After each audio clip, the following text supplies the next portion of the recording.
The date was coming in close for the 5th annual cookie exchange for the Drury Street neighborhood. The tradition started when the HOA decided that it would be great for all of the neighbors to communicate and start new friendships with the exchange of cookies.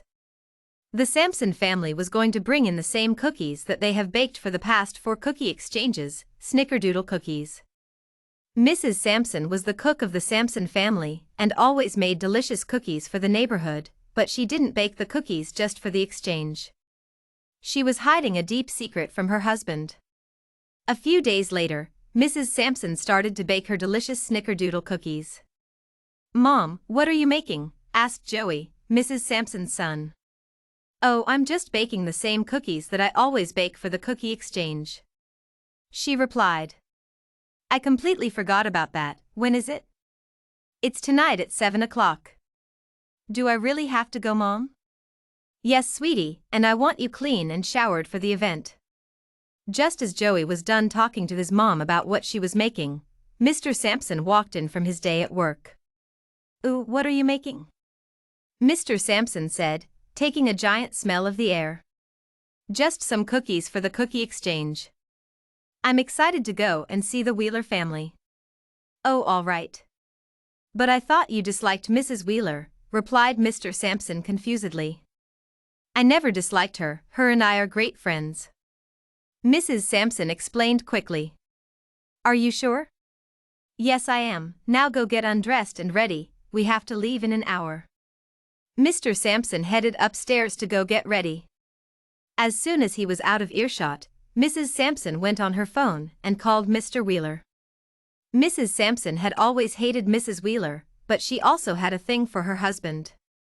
She had been sneakily going behind Mr. Sampson's back when he is at work and going to see Mr. Wheeler. She planned to go and see him again at the cookie exchange. "Hello," answered Mr. Wheeler. "Hey," said Mrs. Sampson in a flirtatious way. "I was thinking, maybe do you want to sneak off during the cookie exchange and go have some fun?" "Oh, I would love to, I would just have to tell my wife that I need to use the restroom, she'll be clueless." "All right then, I'll see you later tonight." And with that, Mrs. Sampson hung up the phone. She checked on her cookies and noticing that they are done, pulled them out of the oven. She quickly plated them and covered them, then rushed upstairs to go get changed. She went into her closet and picked out a sleek but dangerous dress with some matching heels. She wanted to make herself presentable to Mr. Wheeler. 30 minutes later, it was time for the Sampson family to leave their house and head to the neighborhood clubhouse.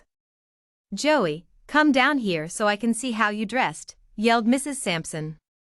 "All right, coming, Mom," Joey yelled back. Joey went down the stairs and before he could make it to the bottom, Mrs. Sampson said, "Go change that shirt right now, there's stains all over it." Joey ran back upstairs and changed his shirt. He went back downstairs and with his mother's approval, didn't have to change again. The Sampson family left their house and drove the 2 minutes it took to go to the clubhouse.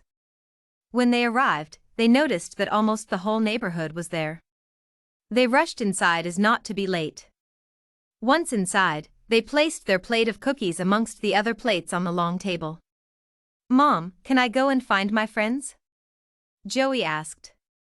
"Sure, but you better answer your phone if I call you." "Yes, Mom." Joey ran off, weaving in and out of people to find his friends. "I'm going to talk to some of the other families, see if they want to do anything during the summer," Mr. Sampson said. "All right, I'll just be wandering around," replied Mrs. Sampson, fully knowing that it was a lie. Mrs. Sampson went straight to the bathroom to meet up with Mr. Wheeler. Once she got inside of the bathroom, Mr. Wheeler was waiting in there for her. "It's so nice to see you again."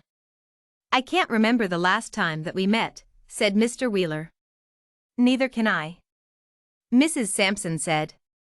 "Are you sure your husband won't find us in here?"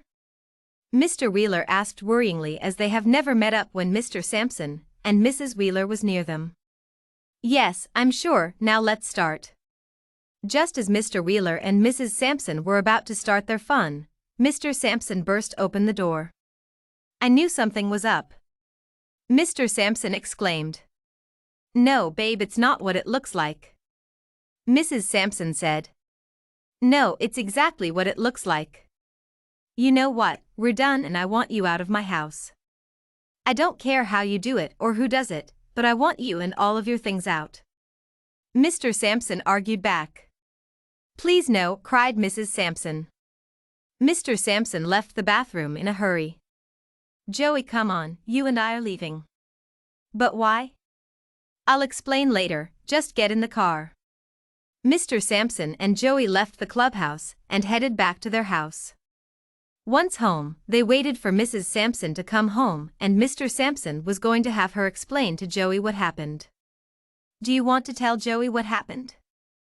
Mr. Sampson asked Mrs. Sampson. Well, you see, Joey, I made a big mistake, and now I have to suffer the consequences of my actions. I just want you to know that whatever happens, I love you very much. Mrs. Sampson said through tears. Great, now get your things and leave. Mrs. Sampson headed upstairs and packed all of her bags. Once she finished, she went back downstairs and said goodbye to Joey. Mrs. Sampson turned around and left her home. She didn't know where she was going to go, but she knew she could never come back. She knew she might never see Joey again, and it was all her fault.